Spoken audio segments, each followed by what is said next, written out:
খেলা ফলাফল গোড়াশাল 1 0। প্রথমার্ধের খেলা চলছে।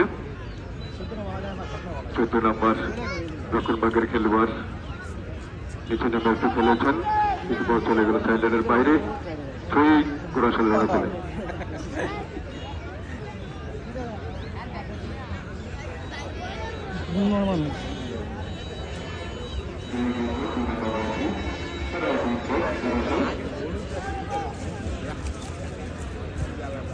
প্রতিহত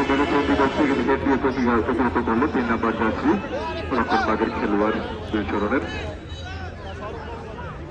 15 নম্বর নিয়ন্ত্রণে বল সামনে বাড়িয়েছেন, ডান প্রান্ত দিয়ে আক্রমণের চেষ্টা দুই চরণ একাডেমি। 10 নম্বরের উদ্দেশ্যে বাড়িয়েছিলেন, কিন্তু বল চলে গেল গড়িয়ে গড়িয়ে গোলরক্ষকের গ্রামছে।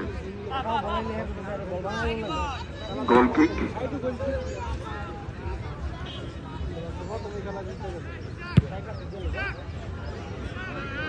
দুটো করে মেলেছেন, হেড দিয়ে প্রতিহত করলেন দুই চরণের দক্ষিণবঙ্গের খেলোয়াড়।